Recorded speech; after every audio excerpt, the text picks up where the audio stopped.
Assalamualaikum warahmatullahi wabarakatuh. Pertama-tama, mari kita panjatkan doa dan puji syukur kepada Allah Subhanahu wa Ta'ala yang telah memberikan kita nikmat sehat. Tak lupa kita panjatkan sholawat serta salam kepada junjungan kita, Nabi Muhammad SAW. Perkenalkan, nama saya Sani Hardiani dengan NPM 41224231204442 dari program studi akuntansi. Yang terhormat Dr. Hajawina Roswina, SEMMCPM selaku Dekan Fakultas Ekonomi dan Bisnis. Yang terhormat Ibu Kartika Pratiwi Putri, SEMAK selaku Ketua Program Studi Akuntansi. Dan yang terhormat Bapak Hilman Abdurrahman, SEMMCIIKA selaku Pembimbing Magang. Pada kesempatan kali ini, saya akan mempresentasikan hasil laporan magang saya di Bank BJB KCP Katapang yang dilaksanakan dari tanggal 3 Maret hingga 28 Mei 2025. Bank adalah badan usaha yang menghimpun dana dari masyarakat dalam bentuk simpanan dan menyalurkannya ke masyarakat dalam bentuk kredit ataupun bentuk lainnya dalam rangka meningkatkan taraf hidup rakyat banyak. Bank BJB adalah bank milik pemerintah daerah Provinsi Jawa Barat dan Banten yang berkantor pusat di Bandung. Pada awalnya, Bank BJB dikenal dengan Bank Jabar Banten yang didirikan pada tanggal 20 Mei 1961. Untuk Bank BJB KCP Katapang ini dipimpin oleh Ibu Nesia Widyaningsih. Visi dari Bank BJB yaitu menjadi bank pilihan utama Anda.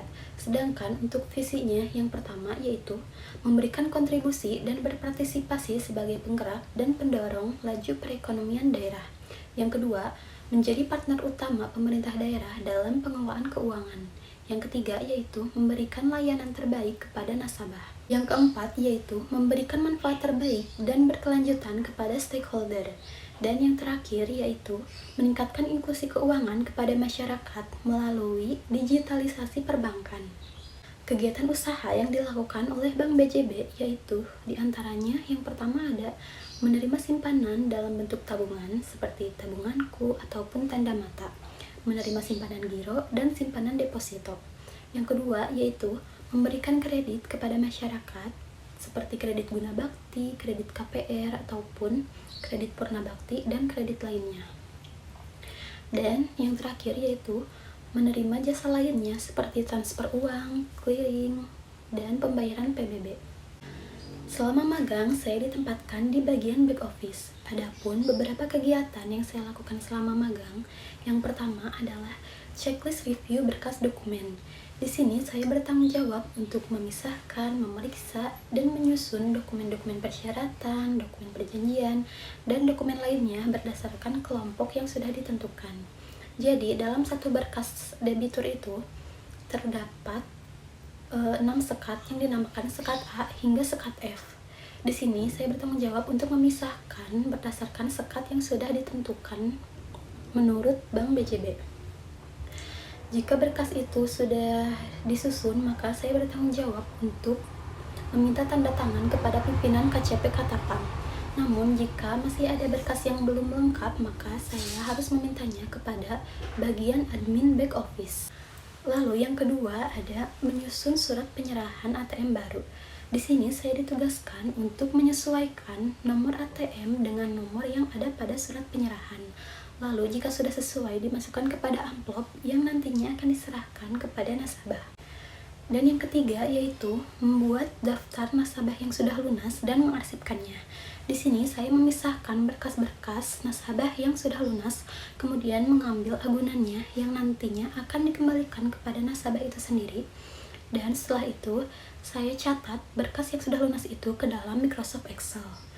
Lalu terakhir, berkas tersebut akan diarsipkan dengan memasukkan ke dalam dus berdasarkan tanggal lunas para nasabahnya. Sebelumnya sudah dijelaskan bahwa salah satu kegiatan Bank BJB yaitu menyalurkan kredit. Dan salah satu produk kredit yang ditawarkan Bank BJB yaitu bernama kredit guna bakti. Kredit guna bakti merupakan kredit yang ditawarkan Bank BJB kepada calon nasabah yang memiliki penghasilan tetap yang gajinya sudah ataupun belum disalurkan melalui Bank BJB. Nasabah yang mengajukan kredit guna bakti ini contohnya yaitu nasabah yang bekerja sebagai PNS, CPNS, P3K, TNI atau Polri, BUMN, BUMD, dan lain-lain. Dalam mengajukan kredit guna bakti ini tentunya memiliki prosedur yang harus dilakukan. Prosedur yang pertama yaitu tahap persiapan kredit, di mana di sini calon nasabah akan mendatangi account officer konsumer untuk diwawancarai mengenai persyaratan yang harus dilakukan dan menentukan plafon kredit dan jangka waktu. Prosedur yang kedua yaitu tahap analisis kelayakan calon debitur, di mana di sini account officer akan memeriksa persyaratan-persyaratan yang sudah diberikan oleh calon debitur. Dan account officer akan melakukan BI checking dan melihat jejak kredit calon debitur. Jika jejaknya buruk ataupun blacklist, maka account officer tidak akan melanjutkan proses pengajuan kredit tersebut. Namun, jika BI checkingnya bagus, maka account officer akan melakukan proses pengajuan kredit guna bakti tersebut dengan memberikan perjanjian kredit. Untuk prosedur yang ketiga yaitu penulisan ke dalam buku realisasi kredit. Setelah proses pengajuan dan pemeriksaan selesai, maka account officer akan memberikan dokumen debitur tersebut kepada admin back office. Selanjutnya, admin back office akan mengklasifikasikan debitur tersebut ke dalam kode pos atau disebut KP. Selanjutnya, admin back office akan melakukan penulisan ke dalam buku realisasi kredit dengan memasukkan data debitur seperti nomor rekening, SK, plafon, dan lain-lain. Adapun tujuan dari penulisan tersebut yaitu untuk memudahkan pencarian data nasabah debitur tersebut. Prosedur yang keempat yaitu tahap administrasi kredit.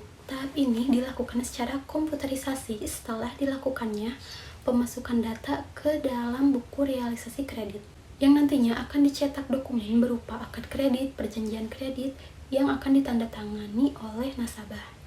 Kemudian untuk prosedur yang terakhir yaitu tahap realisasi kredit. Setelah dilakukan tanda tangan perjanjian kredit, maka calon debitur harus membayar beberapa biaya seperti biaya kwitansi, biaya asuransi, dan biaya materai. Adapun untuk pembayaran biaya ini bisa dilakukan secara tunai oleh calon debitur tersebut ataupun dibebankan kepada kredit yang akan diberikan dengan mengurangi jumlah kredit yang akan diberikan.